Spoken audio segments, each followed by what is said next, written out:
Bonjour à toutes et bonjour à tous. Je suis Patrick Riguet, Cypressa, très content de vous retrouver ce mardi pour une nouvelle revue de marché où je vais faire le point sur tous les plans que nous avions étudiés la semaine dernière, qui était une revue de marché spéciale Swing Trading, et voir s'il n'est pas possible de déceler quelque chose de plus cette semaine.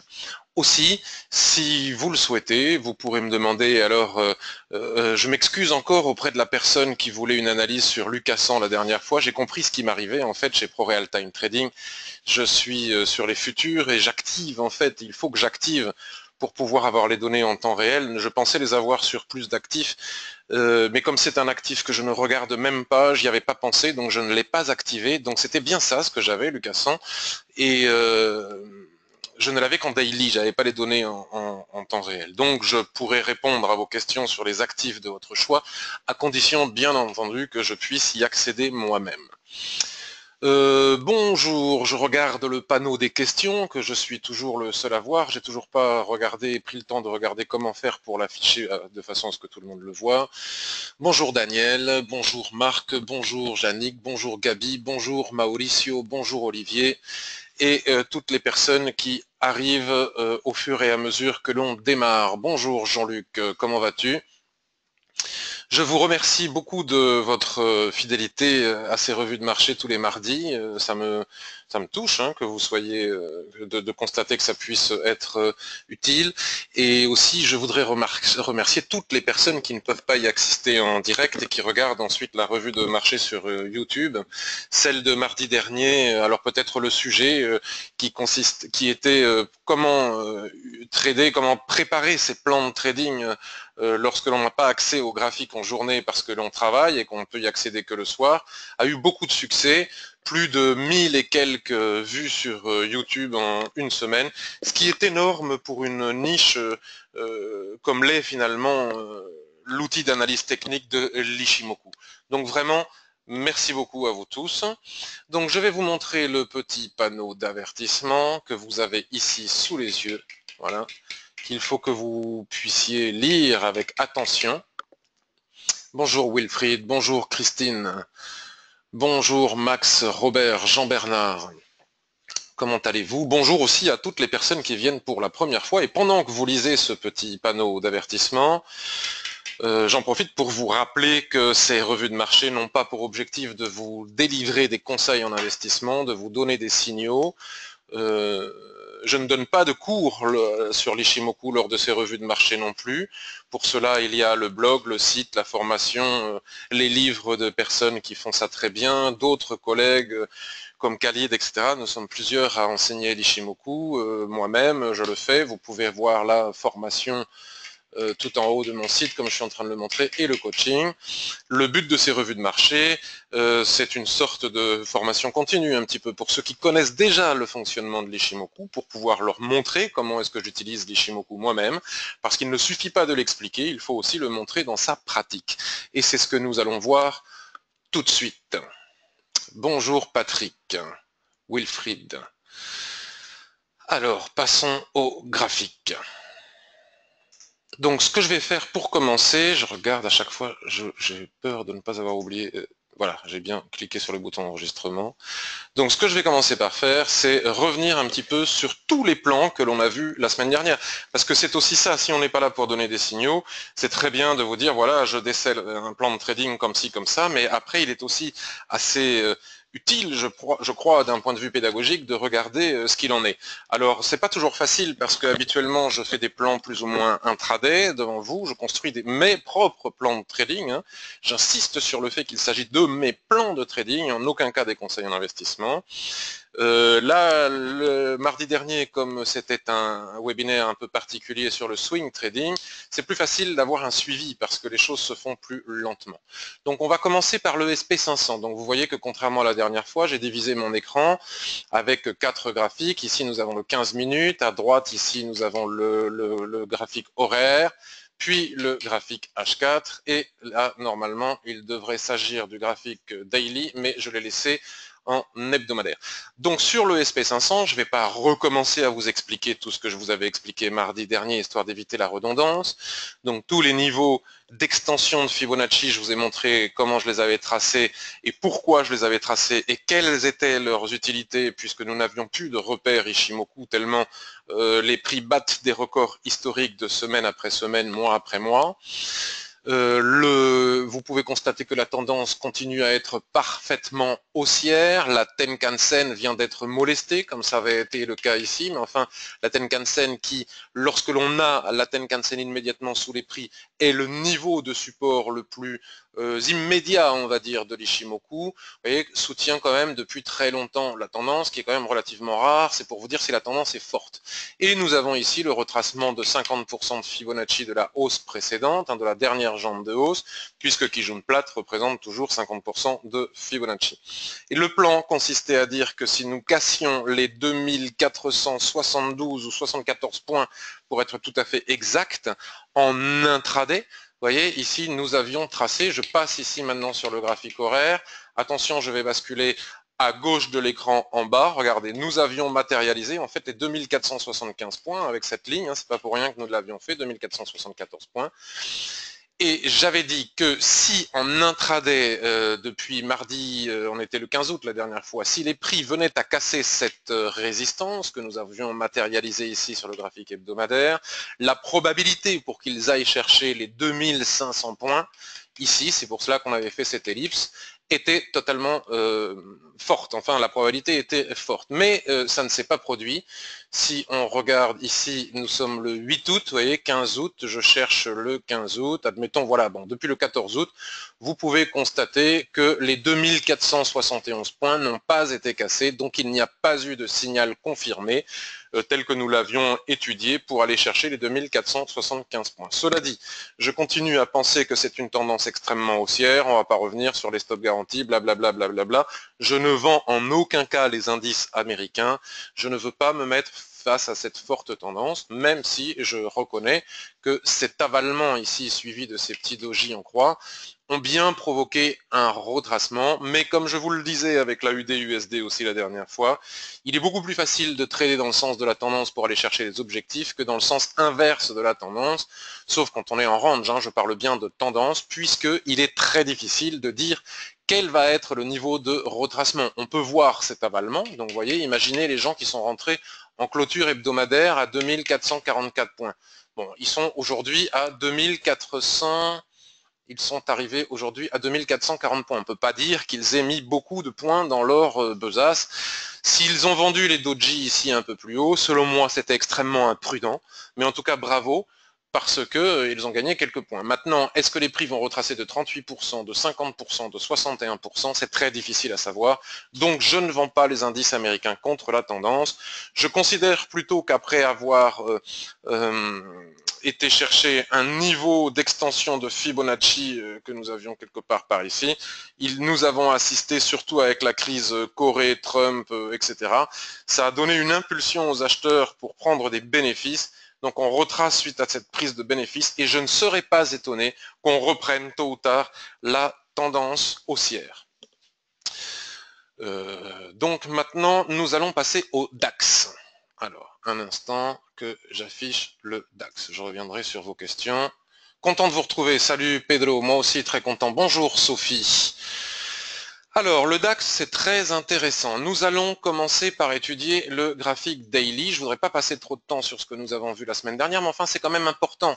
Souvenez-vous, nous avions, vous voyez là, alors c'est un petit peu écrasé, ne m'en voulez pas si on n'y voit pas grand-chose, mais ce n'est pas pour faire des analyses, mais c'est pour faire le point sur ce que nous avions vu la semaine dernière. Bon, mais je vais carrément l'agrandir, ça va être plus simple. Voilà, pim. Comme ça va être quand même beaucoup plus lisible. Voilà. Je vous avais montré, j'avais parlé, puisque la première chose et l'unique chose que doit faire un trader qui utilise l'outil d'analyse technique Ishimoku lorsqu'il ouvre un graphique, quelle que soit l'unité de temps et quel que soit l'actif, ce n'est pas regarder les prix, ce n'est pas regarder la Tenkan, la Kijun, la Shikou ou je ne sais quelle ligne encore, c'est que et exclusivement que regarder le nuage. Si le nuage est orienté nous avons une phase tendancielle. Si le nuage n'est pas orienté, qu'il twiste et qu'il est à l'horizontale, nous savons que nous sommes dans une période de dérive latérale, dans un range et que nous allons pouvoir trader le range.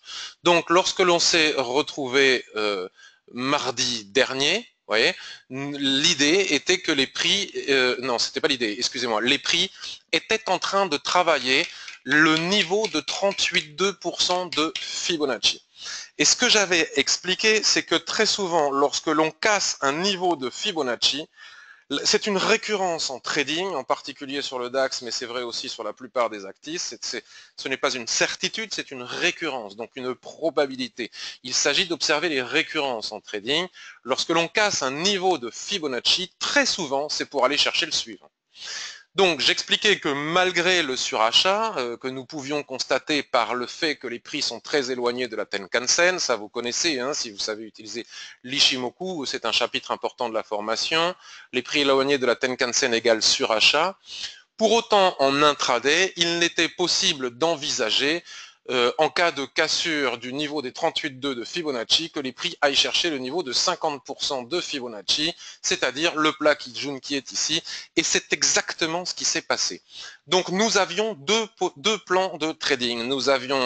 J'avais établi pour moi-même un plan de trading swing, puisque le webinaire de mardi dernier consistait en swing trading, c'est-à-dire les gens qui ne voient pas les graphiques en journée et qui ne peuvent les voir que tôt le matin ou tard le soir, comment est-ce qu'ils peuvent procéder pour faire des plans de trading. L'idée était que si les prix revenaient chercher le plat Kijun ici entrelacé dans la ligne de tendance, qui est quelque chose qui fonctionne très bien avec l'Ishimoku, l'idée était de vendre ce haut de canal pour éventuellement aller chercher le bas du canal ou en tout cas le bas du range H4 comme je vais vous le montrer tout à l'heure. Donc ça s'est parfaitement produit, c'est exactement ce qu'il s'est produit. Donc les gens qui sont entrés swing après les contacts des prix ici et ces mèches hautes qui ont un sens, une signification lorsque l'on étudie les chandeliers japonais, c'est l'état psychologique des intervenants sur un seuil clé. Les mèches nous expliquent quelque chose, surtout lorsqu'elles sont associées à de forts volumes. Donc j'ai pas regardé les volumes, mais tout cela vous le savez si vous avez ma formation. Donc c'est exactement ce qu'il s'est passé, et donc les gens qui sont rentrés swing ici sont toujours dans la tendance baissière initié par l'inclinaison et l'orientation du nuage qui est sorti de son horizontalité, et il est toujours possible d'aller chercher des objectifs beaucoup plus bas. Et puis, nous avions aussi dit que si les 38,2 de Fibonacci cassaient et que le ratio le permettait en intraday, il était possible de venir chercher le niveau de 50%.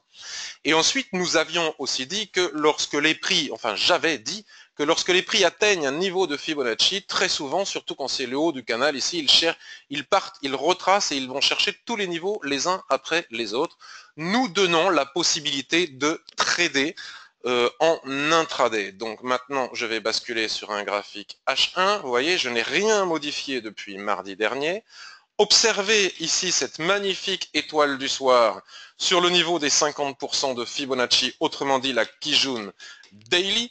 Cela est une astuce dont je vous avais parlé aussi mardi dernier, qui ne marche pas à tous les coups, mais parce que rien ne marche à tous les coups, tout est une question de money management.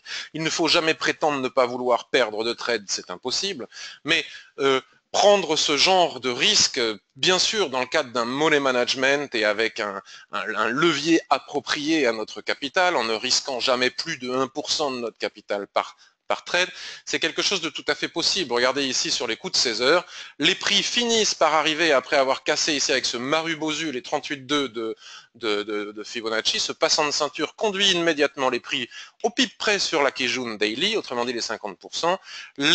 Nous avons ici un doji, puis nous avons ici un avalement, et puis nous avons ici une étoile du soir qui nous donne le timing avec un stop au-dessus, donc on avait le ratio pour aller rechercher de nouveau le niveau de 38,2 de Fibonacci au point près. On encaisse ici les bénéfices, pim poum pam, ça casse ici, paf, on va chercher directement le niveau de Fibonacci suivant, etc., etc.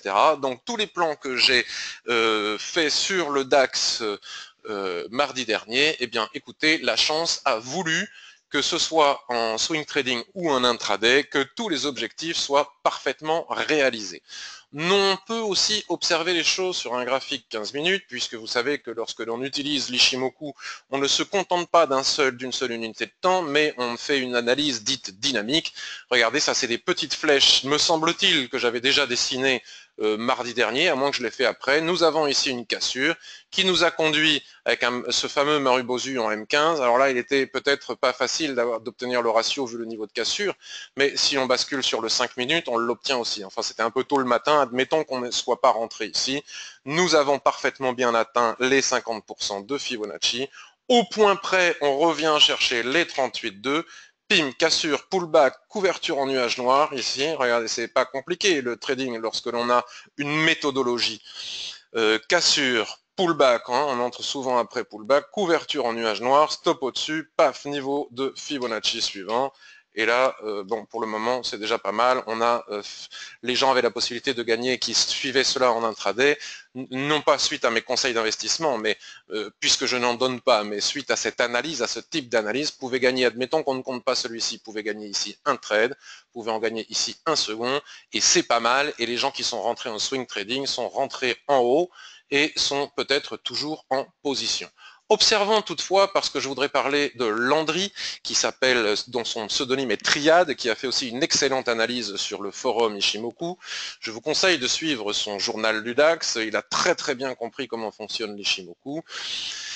Il nous a indiqué ce que nous avions vu aussi, on a vu aussi les bornes hautes de ce range. Vous savez que lorsque le nuage est à l'horizontale comme ça et qu'il twiste sans arrêt, aligné à un plat qui jaune, il est simple de tracer un rectangle. Je vous l'ai montré 18 fois comment est-ce qu'on le faisait, puis c'est bien expliqué dans la formation Ishimoku, de tracer un rectangle et d'aller chercher les cibles du trading range. Bon, ce matin on a un gap haussier.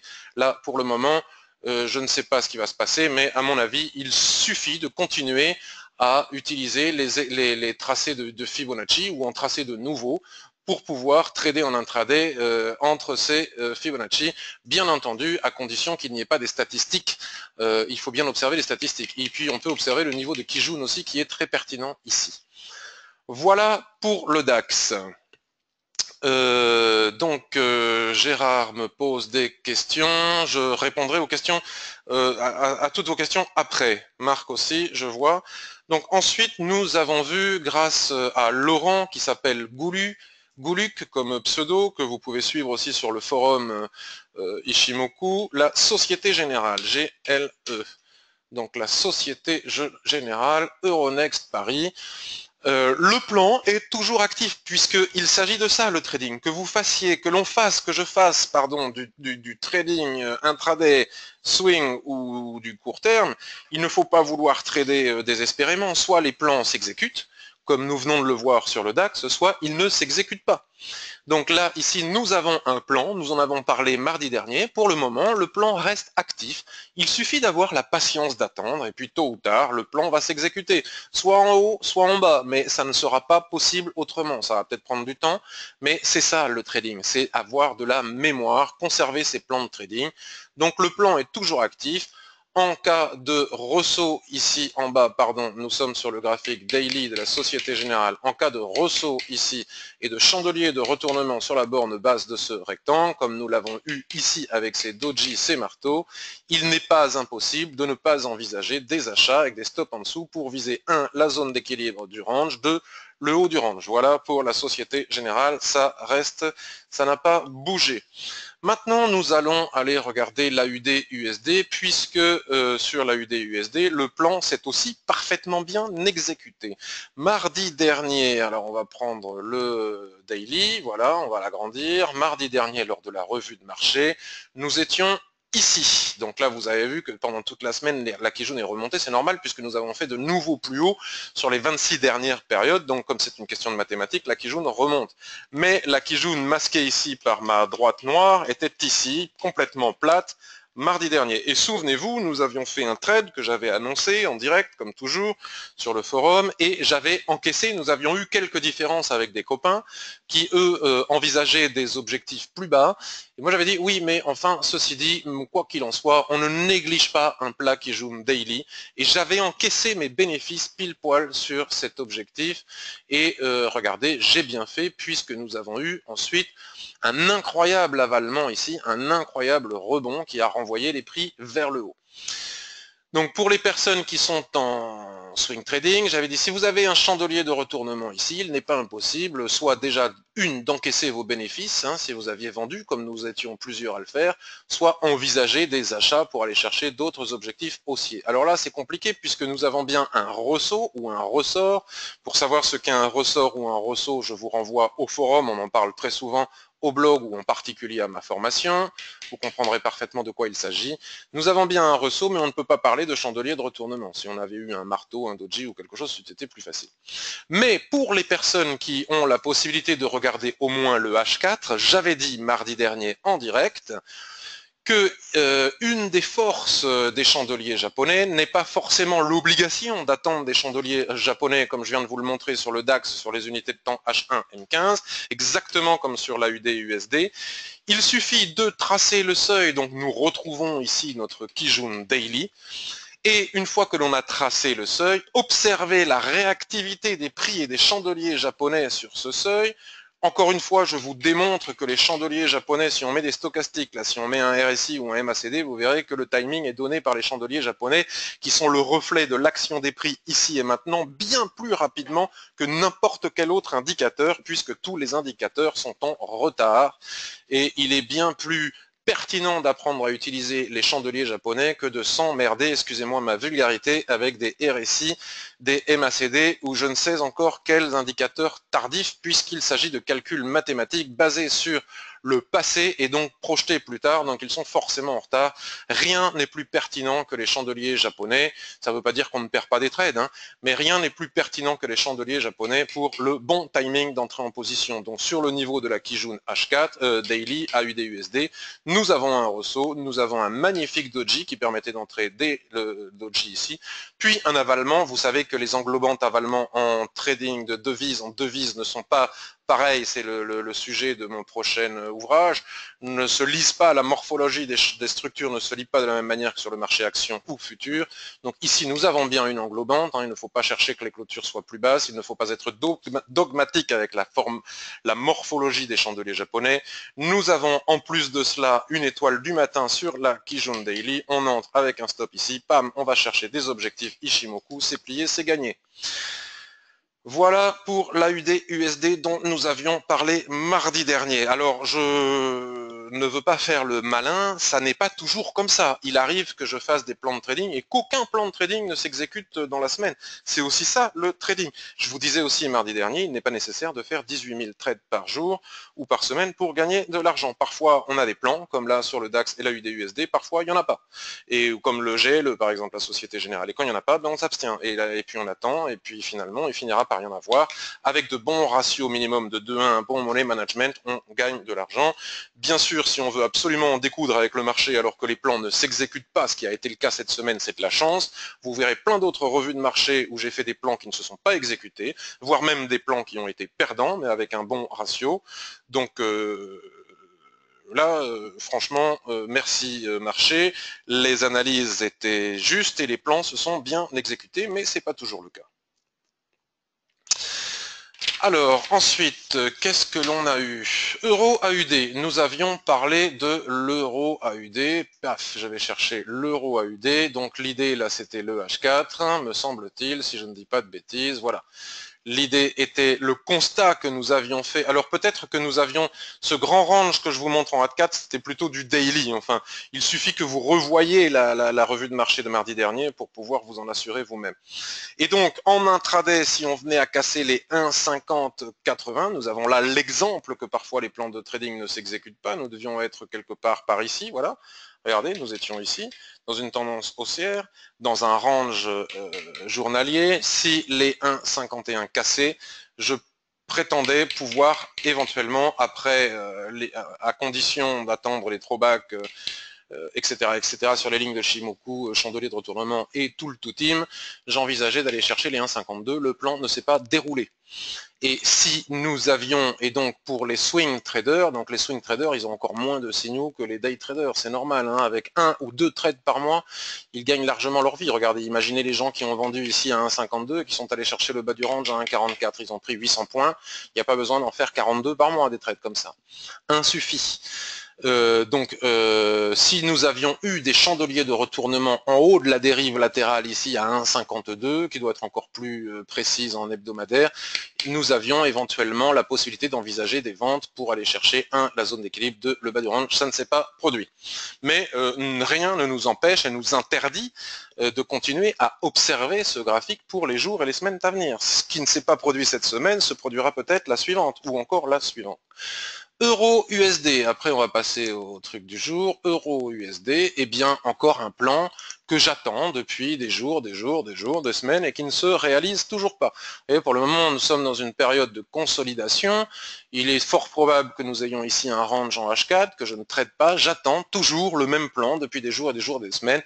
J'attends de voir que les prix viennent dessiner des chandeliers de retournement, non pas légèrement au-dessus de la Kijun, mais vraiment en venant travailler le plat Kijun. Là, il se réoriente puisque nous faisons des nouveaux plus haut par rapport aux 26 dernières périodes, donc c'est normal que la Kijun se réoriente, et plus particulièrement, si je pouvais avoir un entrelacement à un moment ou à un autre de cette Kijun avec ma droite de tendance ici, j'aimerais entrer en position, si les conditions de marché à ce moment-là me le permettent, c'est-à-dire à condition d'observer les chandeliers de retournement, soit directement sur le journalier, soit sur les unités de temps inférieures, telles que je viens de vous le démontrer avec l'AUD, H4 et le DAX, à ce moment-là, j'aimerais pouvoir envisager d'entrer en position pour aller chercher 1,22, 1,25, tel que je l'explique depuis des semaines. Si, en attendant, rien. En attendant, on a une dérive latérale ici, vous voyez, sur le H4, mais vous savez que lorsque le nuage est très très fin, cela montre une faiblesse de la volatilité passée.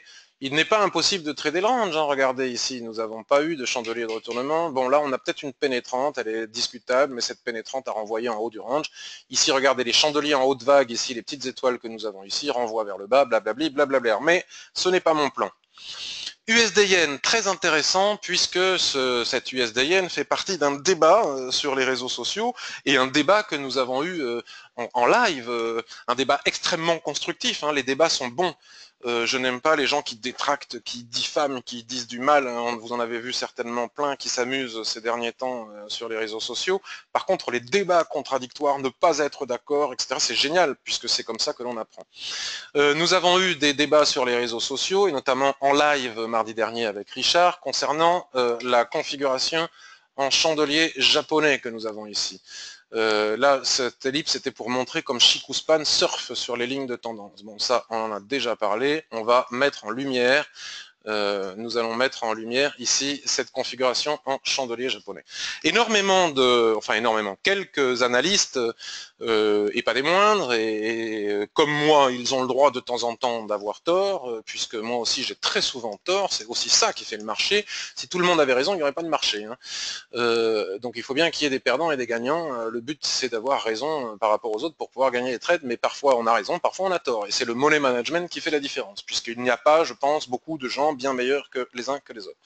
Nous avions cette droite de tendance qui a fait débat, puisque beaucoup d'analystes, et on en a parlé avec Richard en live hier, vous vous en souvenez peut-être si vous étiez là, beaucoup de personnes pensaient qu'ici nous avions des signaux d'achat pour pouvoir aller chercher cette zone d'équilibre, le haut du range, et vous savez que depuis des semaines, envers et contre tout, je dis non, non, non, ce n'est pas mon plan, non, ce n'est pas mon plan, ce n'est pas mon plan, parce que la récurrence que j'observe sur les marchés fait que lorsque j'observe un nuage comme ça parfaitement bien orienté, bon là il faudrait retracer, mon rectangle est un peu trop bas, hein, la base du rectangle est un peu plus basse ici.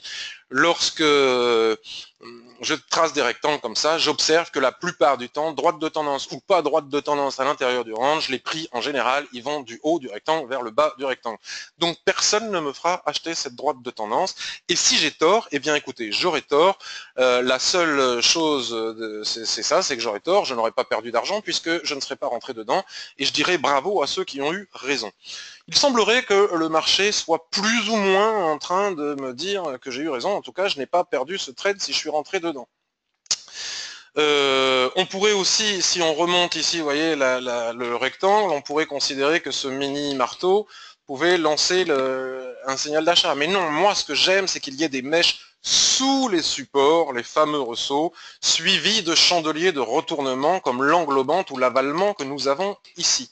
Donc tant que je n'aurai pas une mèche basse sous ce rectangle avec un chandelier de retournement au minimum en H4, je n'entrerai pas long en position. De là à dire, comme je le vois sur les réseaux sociaux, que les prix vont aller à 105 et 95, c'est oublier qu'il y a une puissante banque centrale derrière. C'est possible, mais ça c'est faire du Madame Irma Trading. Moi je n'ai pas de boule de cristal, donc je ne peux pas, j'ai beau faire à regarder chez une copine qui a des cartes de tarot, elle n'a jamais réussi, on a essayé pour rigoler, elle n'a jamais réussi à prédire quoi que ce soit. Donc tant que le bas du range ici n'est pas cassé, je ne peux pas dire que les prix vont aller à 107, à 105, etc. En réalité, personne ne le sait. Donc si ça casse, on verra bien à ce moment-là, mais tant que ce n'est pas cassé, mon plan demeure le même. J'attends un ressaut, des chandeliers de retournement, 1, cet objectif, 2, la zone d'équilibre, 3, le haut du range. Si vous allez dans la file USD Yen du forum, vous verrez, j'ai marqué objectif 1, objectif 2, objectif 3, à condition que, et cela bien sûr ne veut pas dire que j'aurai raison, mais en tout cas, c'est une probabilité forte. Et ce que l'on cherche, c'est de pouvoir répondre à la question qui consiste à dire, avant d'entrer en position, si j'entre maintenant, quelle est la probabilité pour que je puisse gagner. Si je ne peux pas répondre forte, ce qui n'est pas suffisant pour gagner, à ce moment-là, je n'entre pas en position. Donc, comme nous l'avions débattu, comme nous en avions débattu mardi dernier ici, cette étoile du matin sur la... et cet avalement, cette englobante, on va dire cette pénétrante suite à cette étoile puissante au-dessus de la ligne de tendance a fait rentrer beaucoup de gens en position. Et moi j'ai dit, non mais peut-être, hein, rappelez-vous mardi dernier, peut-être c'est super, mais moi je n'entre pas, j'ai un plan est un plan, je le conserve et il n'a pas changé. Donc voilà un plan de trading, encore une fois, pour les prochains jours, pour les prochaines semaines. Concernant l'USD Yen. GBP USD, vous savez que je ne dis pas ça pour m'en plaindre, hein, juste à titre d'information, j'ai été très embêté, très critiqué sur Twitter, les réseaux sociaux, diffamé, des gens ont utilisé les images de ma famille, etc. pour dire du mal dernièrement. Et donc, je fais attention maintenant, je ne donne pas de signaux, etc. Mais enfin, quand même, je m'amuse de temps en temps. Vous avez peut-être vu sur Twitter hier, j'envoie comme ça des petits messages subliminaux. Je dis par exemple, attention, GBP USD H1, pim, je ne dis rien d'autre que ça. Donc quand j'ai dit ça hier sur Twitter, vous pourrez aller le regarder en me suivant sur Twitter, je l'ai publié aussi sur Facebook. Qu'est-ce que ça voulait dire? Ça voulait dire en intraday, ça voulait dire ça. Regardez comme c'est magnifique là, le doji que l'on avait ici. Donc hier, il y a exactement 18 heures, donc je ne sais pas quelle heure il est, c'est Twitter qui dit ça. J'ai publié sur Twitter GBP USD H1 petit bonhomme qui rigole. C'est un smiley petit bonhomme qui rigole. Qu'est-ce que ça voulait dire? Ça voulait dire que je voyais, comme vous pouvez le voir vous-même, j'ai fait exprès hein, de tracer ce rectangle ici, il est mal tracé, il faut le tracer en bas, mais parce qu'il vaut mieux vaut 1 que 2, tu l'auras, donc cet objectif me paraissait parfait, mais les prix sont bien venus chercher le bas du rectangle qu'il faut considérer ici.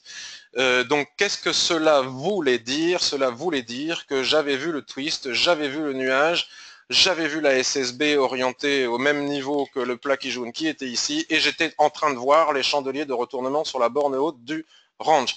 Donc, comme vous l'avez vu sur le forum, comme vous l'avez vu sur Twitter, j'ai shorté les chandeliers japonais en 15 minutes. Donc, je crois que c'est Marc sur le forum qui m'a demandé qu'est-ce que j'ai shorté. Je t'ai publié le graphique. J'ai shorté ici, j'ai anticipé encore une fois ce que je voyais sur le H1, ça ne marche pas tous les jours, cette anticipation peut faire perdre des règles, des trades, mais j'ai shorté ici par anticipation avec ce joli doji, voilà, avec un stop au-dessus de la mèche haute ici, puisque les mèches hautes des chandeliers japonais, en particulier les doji, font résistance, voilà, là, il y a eu un retracement, et pan, nous avons gagné il y a 1 heure ou 2 un magnifique trade intraday ici, donc voilà pour la petite histoire. Alors j'ai marqué sur mon bout de papier, après je viens à vos questions, AUD JPY, alors qu'est-ce que j'ai vu sur AUD JPY? J'ai vu, ah ben c'est trop tard, quelle heure il était quand j'ai vu ça? C'était ce matin à 9 h. Bah, vous voyez, j'ai préparé ma revue de marché et tout, j'ai raté le coche. J'ai raté le coche puisque j'ai marqué sur mon bout de papier AUD, ah mince, je suis un peu déçu. J'ai marqué AUD GPI, exactement comme ce que je viens de vous montrer avec le GBP USD. Donc si vous avez des doutes hein, sur les twists, le range, etc., bah, j'espère que ces différents exemples vous quitte une partie de ces doutes, j'ai pareil, hein, regardez, SSB, aligné à Kijun, range, paf, chandelier japonais, poum, niveau 1, on vise l'équilibre du range, niveau 2, le bas du range, bon ben maintenant c'est trop tard. Et ici nous avions en 15 minutes un superbe avalement qui permettait d'entrer en position à quelle heure? À 8h45, à 9h du matin. Bon, mais je l'ai noté très tôt, vers 7h, et puis après je suis passé à autre chose, j'ai raconté des bêtises sur Twitter, comme souvent, et puis j'ai oublié le plan. Mais voilà, nous avions un plan intraday ici, puisque comme on a parlé de swing trading la dernière fois, voilà, en tout cas, peu importe. L'important, c'est vous voyez comment on peut utiliser Ishimoku en tendance et comment est-ce qu'on utilise Ishimoku lorsque les nuages sont à plat. AUD, USD. Alors j'ai marqué aussi sur mon bout de papier AUD, USD. Ben voilà, AUD, USD. Pourquoi est-ce que j'ai marqué AUD? C'est quelle heure ça? 7h du matin. Bon, ben c'est pourquoi j'ai marqué AUD, USD. Bon, ben sans doute ici le haut de range, ben pareil, hein, exactement la même chose. Hein, 8h30 ici, pouf, avalement, stop au-dessus des mèches les plus hautes et boum, c'est allé en ligne droite. Voilà. C'est allé en ligne droite, toujours la même technique de trading range. Et j'ai rien marqué d'autre. Alors, je vais maintenant lire toutes vos questions. J'espère que cette revue de marché vous aura apporté quelques enseignements par rapport à mardi dernier. Alors, bonjour. Bonjour. Bonjour. Alors, Gérard. Selon toi, quelles sont en scalping les 3 unités de temps les plus pertinentes? Je pense qu'il n'y en a pas, Gérard. Je sais pas, Gérard, si tu as... Alors vraiment, je vais encore... Parce que dès qu'on dit quoi que ce soit, on se fait agresser sur les réseaux sociaux en ce moment. Je n'incite personne à acheter ma formation. Elle ne coûte que 300 €, 295 €. Est-ce que, je sais pas si tu l'as acheté, Gérard, mais elle répondrait à énormément de toutes les questions. Tu irais tellement plus vite que bon. Selon toi, quelles sont en scalping les 3 unités de temps? Je pense, comme je disais mardi dernier, qu'il faut sortir de cet objectif de 3 unités de temps. C'est selon moi des bêtises qui ont été dites par certaines personnes concernant l'Ishimoku, comme quoi si on veut faire de l'intraday, il faut utiliser le H1, le M15 et nanana. Un écran de référence, un écran pour valider les objectifs et un écran pour affiner sur les unités de temps inférieures. C'est stupide. Voilà, je ne peux pas être plus clair, je ne peux pas être plus honnête. Toutes les unités de temps sont utiles pour faire du scalping. Admettons que je veuille faire du scalping, ce qu'il ne faut évidemment pas faire puisque le spread est trop important. Admettons que je veuille faire du scalping sur de l'AUD USD, mais je ne donne pas de cours ici, donc je ne vais pas trop dévoiler non plus. Tac, je marque. Hop, résistance des prix ici, Tenkan-sen ici, j'ai pour du scalping, c'est suffisamment, j'ai rien d'autre à noter. Puis ensuite, je fais la même chose sur H4, blablabla. Je bascule sur 15 minutes, 5 minutes, 1 minute. Alors ensuite, je vais aller voir, j'ai tracé mes droites sur toutes les unités de temps, je peux tracer les obliques aussi, voilà. Là, maintenant, je suis sur du 5 minutes, donc sur du 5 minutes, je vais aller tracer mon Makijun ici, qui va sans doute être un objectif possible. Il y a les 38,2 de Fibonacci qui doivent se trouver quelque part par là, on les met au hasard, au pif, et nous avons ici la Tenkan.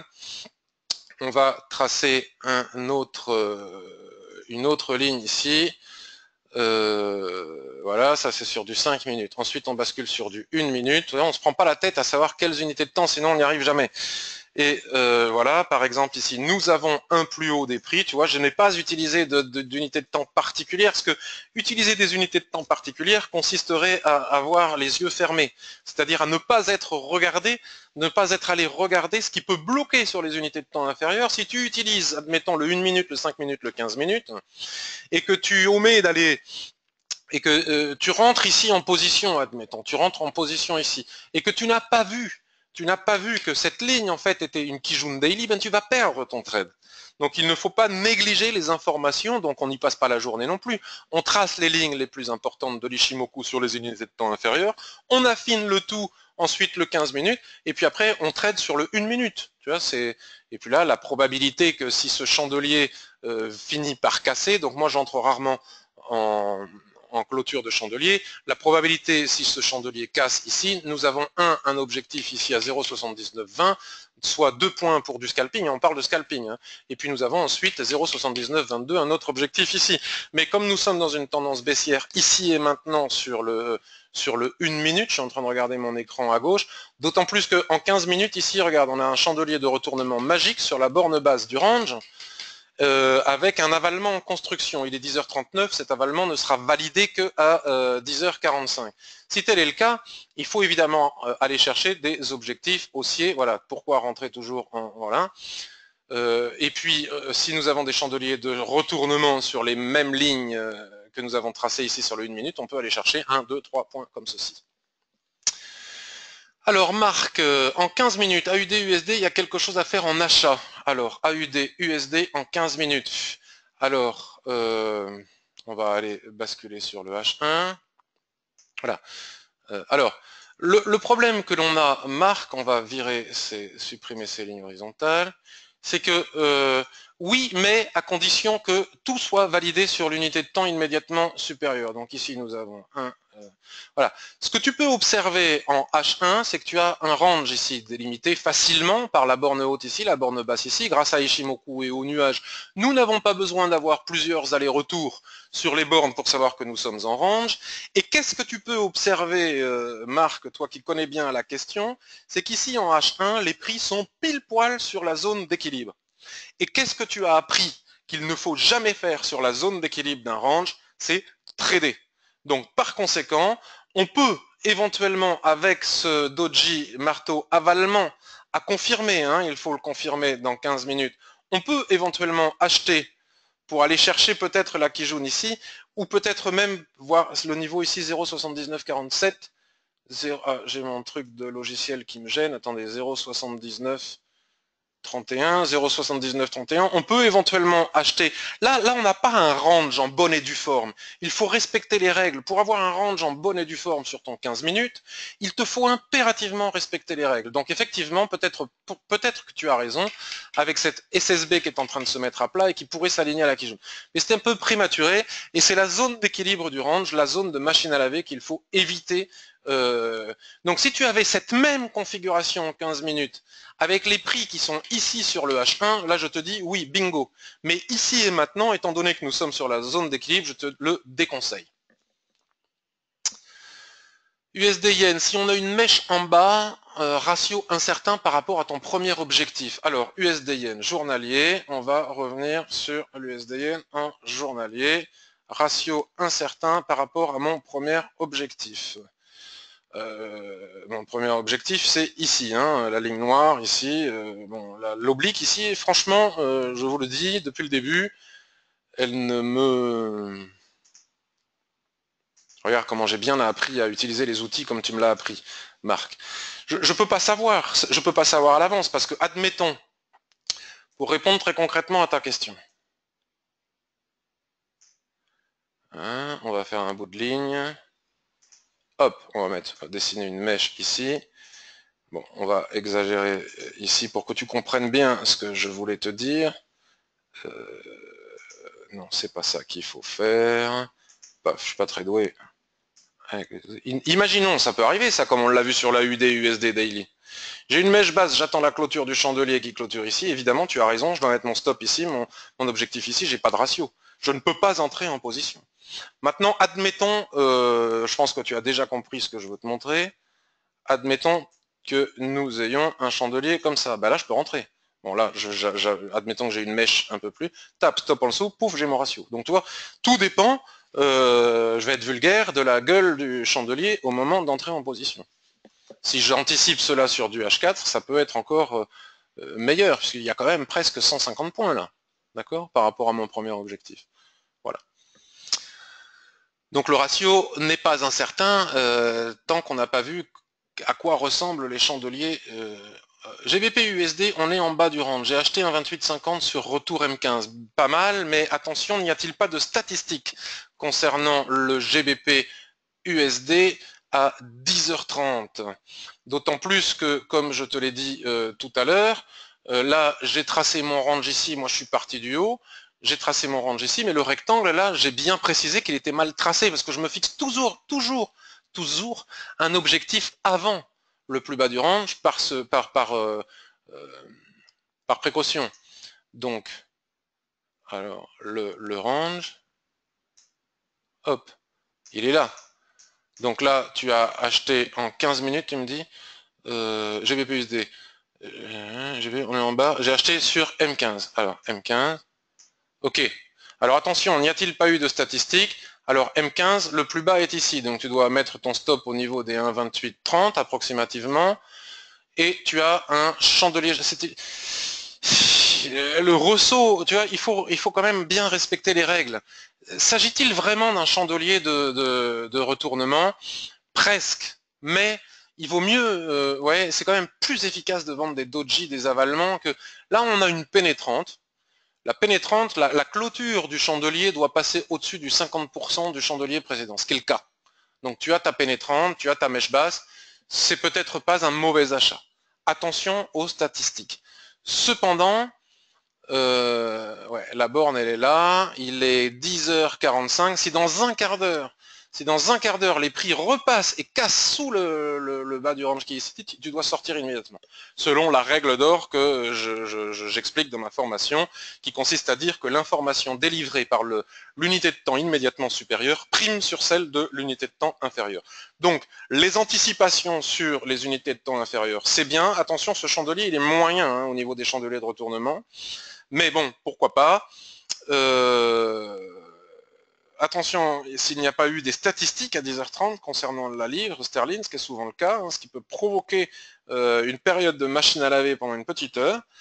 Et si tu anticipes un signal H1 sur le M15, même si tu as ton stop à 1,2825, dès que en H1 les prix vont clôturer sous le range, à ce moment il faut sortir, même si on n'a pas touché le stop. C'est la règle d'or à respecter. Un point, beau trade, shorté, merci. Ne faut-il pas passer long maintenant? Bah, je viens de répondre. Un point sur le NZD USD SVP. Alors Pedro, con mucho gusto, vamos a ver el NZD USD. Alors un point sur le NZD USD. Alors, on va regarder le journalier. Oh là là. Alors bon, bah, journalier, on va l'agrandir. Paf. Qu'est-ce qu'on voit? La première chose que doit faire un trader qui utilise Ishimoku, c'est observer le nuage. Et qu'est-ce que voit le trader Ishimoku qui observe le nuage? Le twist qui est ici. Donc à partir de là, qu'est-ce que le trader Ishimoku est capable de faire? Tracer un rectangle. Voilà. Alors quand on a un doute comme je l'ai là maintenant, hop, Fibonacci, hop, 50%, voilà. Faire attention, puisque tant qu'on n'a pas de point bas, c'est pas évident. Hop, on vire les Fibos.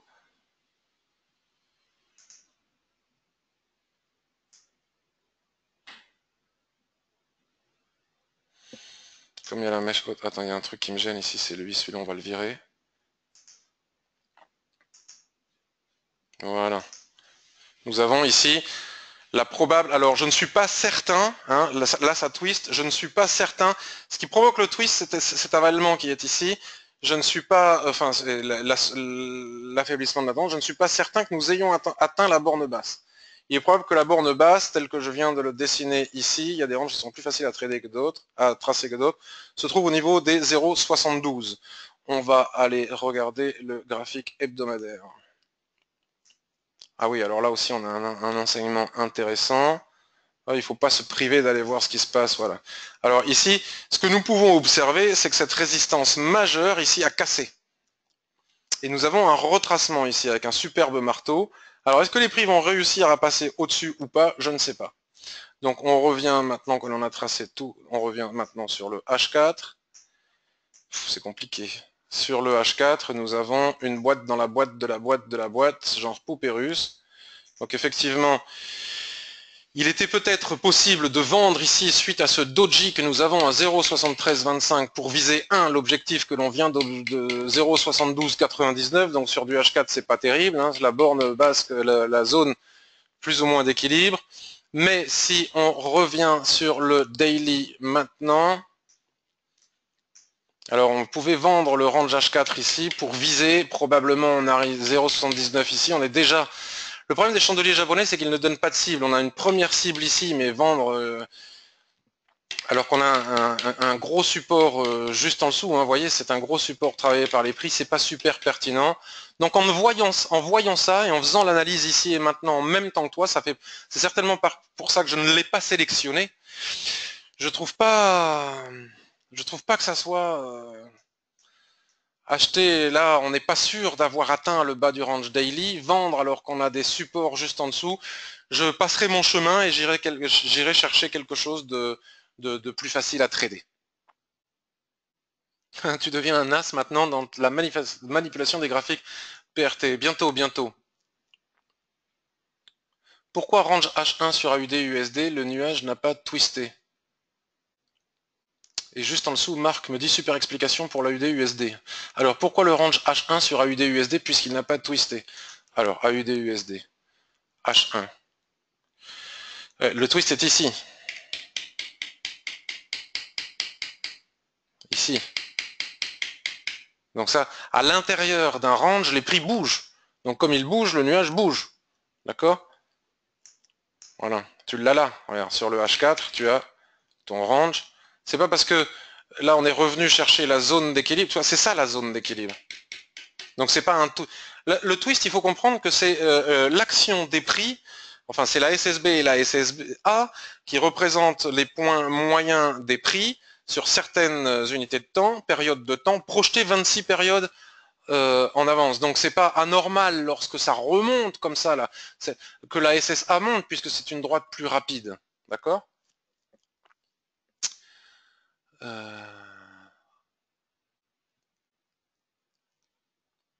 Gérard.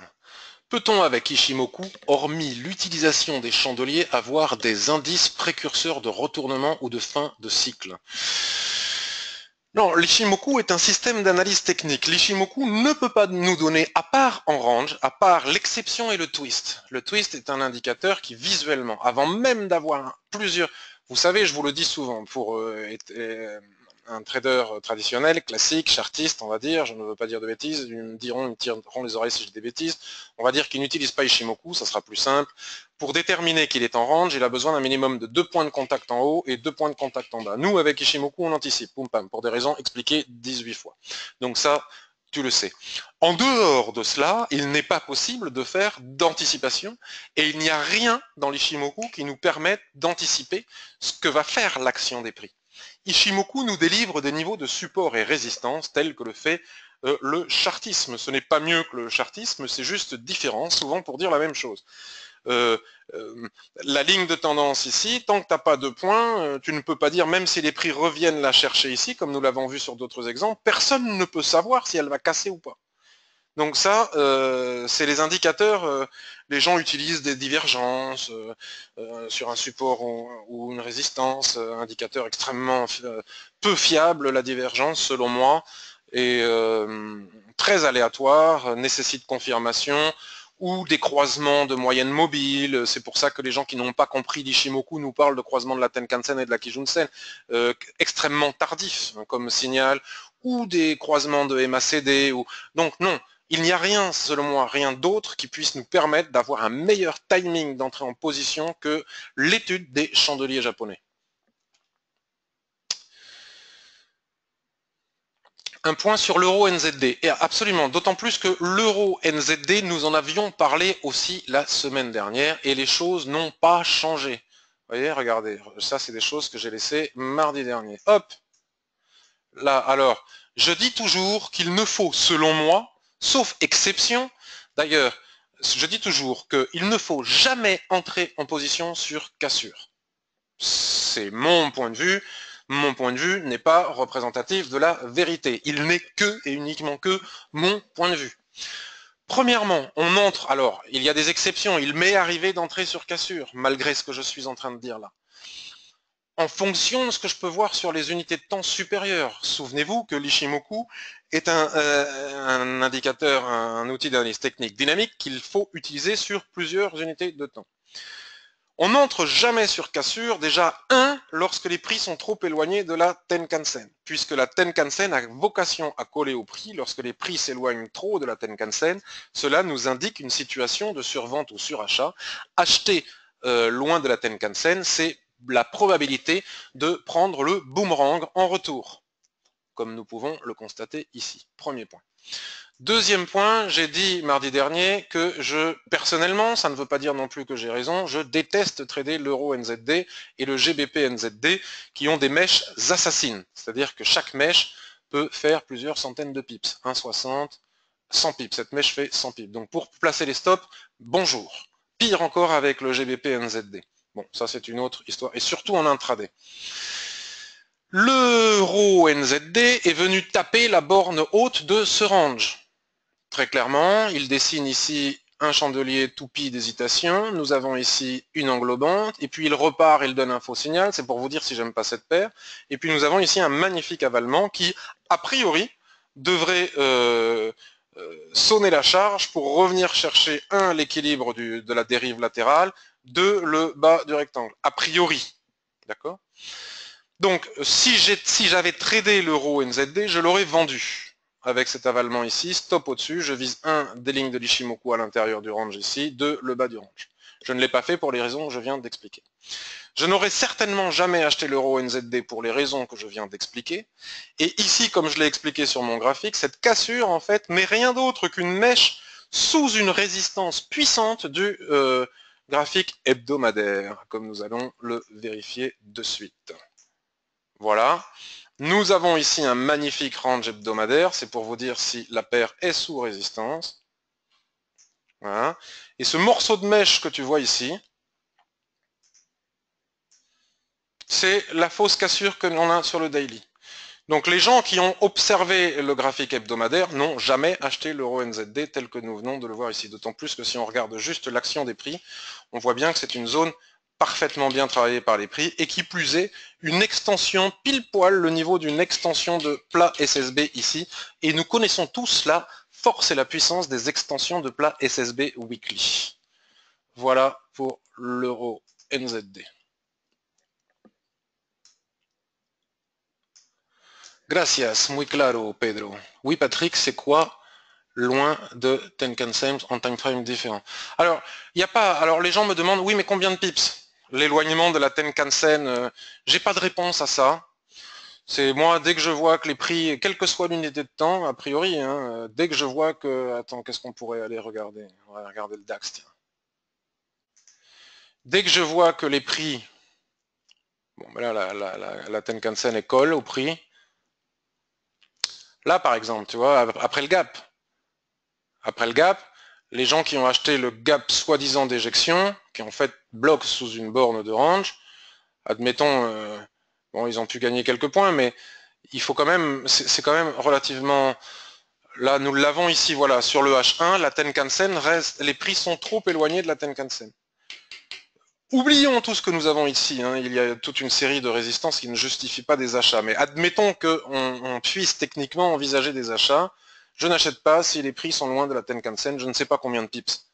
J'ai pas de réponse à ça. Si les prix sont trop éloignés de la Tenkan-sen, trop éloigné de la Tenkan-sen, pour moi, c'est éloigné de la Tenkan-sen.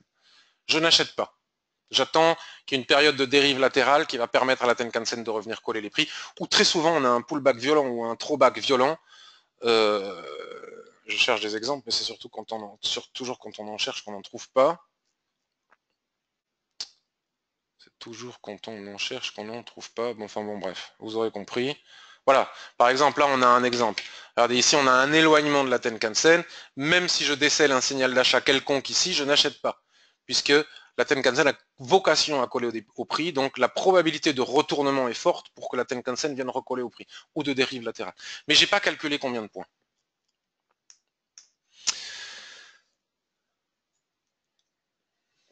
Merci Gabi, merci à tous. Ben, on a quand même passé 1 heure, hein. Je pensais que ce serait plus court. Nous venons de passer une petite heure ensemble, c'était fort agréable.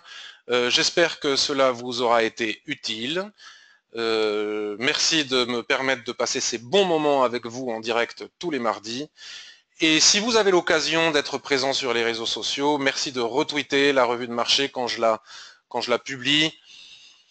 Cela est utile pour faire connaître mon travail et puis pour faire connaître cet outil merveilleux d'analyse technique qu'est l'Ishimoku. Merci Laurent, bonjour Laurent. Merci Armel. Merci Vincent, Jean-Bernard et toutes les personnes qui me remercient. C'est moi qui vous remercie. Merci Wilfried, merci Christine. À bientôt. Excellente semaine. Mardi prochain, il n'y a pas de revue de marché, je reprends une semaine de congé. J'ai décidé de reprendre une semaine de congé. Je vous en informerai via la newsletter. Merci beaucoup à tous. Bye bye, à bientôt.